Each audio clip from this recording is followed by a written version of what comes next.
Welcome back.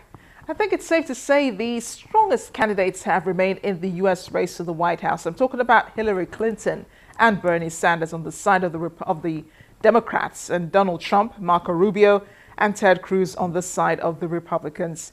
Tough race and history waiting to be made again. So let's talk Super Tuesday.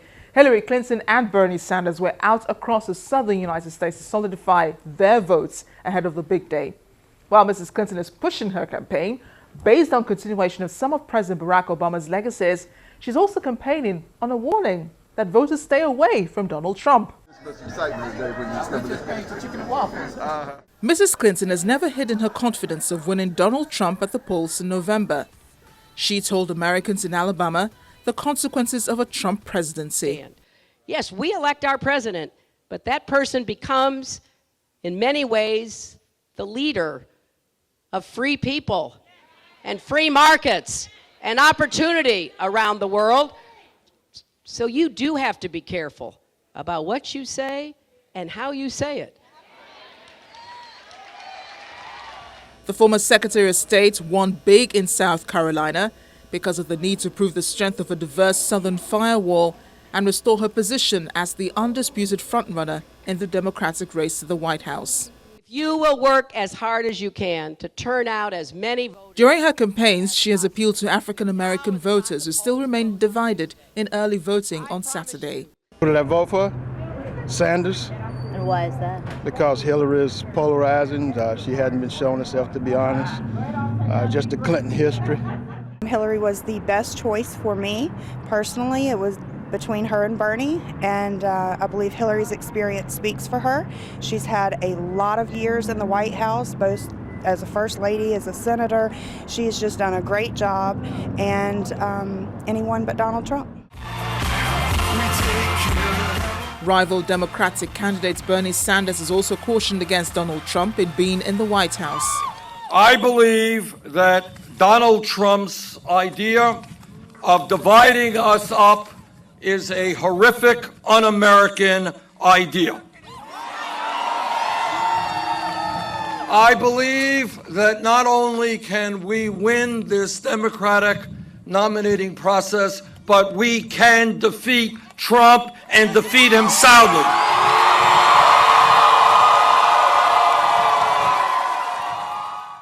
Sanders has built popularity with young and liberal voters nationwide to narrow the race to a statistical dead heat.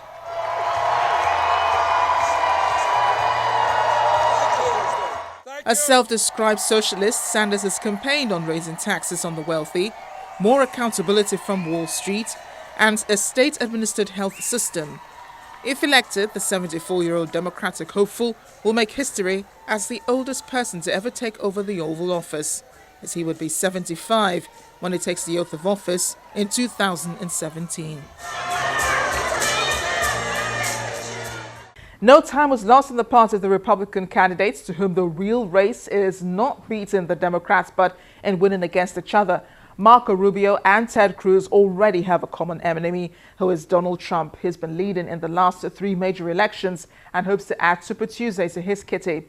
But there are two other candidates who have just refused to quit despite how tough the race has been for them. Way in the wilderness over here? Where is it? The two candidates who usually just get a mention at this point in the race are retired neurosurgeon Ben Carson and Ohio Governor John Kasich. Both are lagging behind in the Republican race, but are determined still of a win on Super Tuesday. Last week, Ben Carson had addressed a group of supporters in Greenville, South Carolina, ahead of the polls there, and he told them, "We still have the ability to save power for the next generation. We can do it." But Super Tuesday could prove the toughest for him, as he's been having trouble getting votes and delegates and breaking through televised debates. Last Thursday's debate, he hardly said a word. Frustrated, he asked, "Can somebody attack me, please?" John Kasich, on the other hand, has been holding campaigns across the South, but promised to beat Donald Trump in Ohio, one of the states voting on Tuesday. But if he doesn't, his plan B is to leave the race. Rival candidates have said he does not have any realistic way to win the Republican nomination. Cassie thinks otherwise.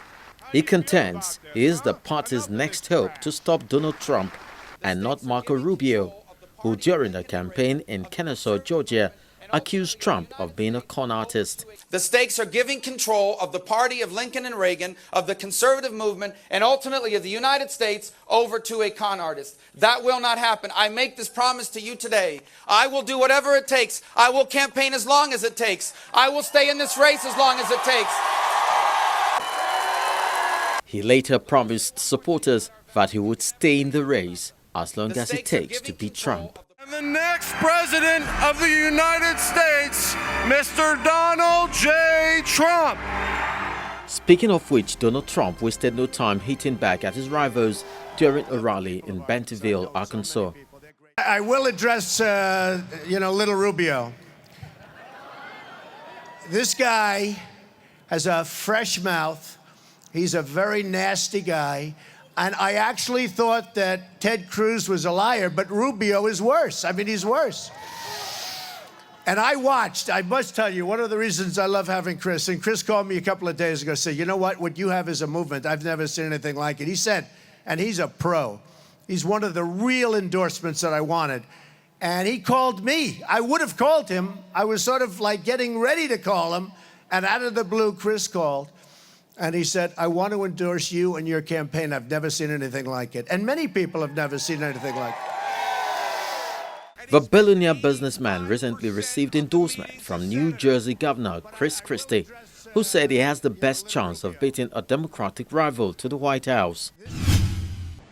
A while ago, I spoke with Nigeria's former Consul General to the United States, Ambassador Joe Keshi, on his thoughts about the U.S. presidential race. His thoughts are coming right after the break. Please stay with us.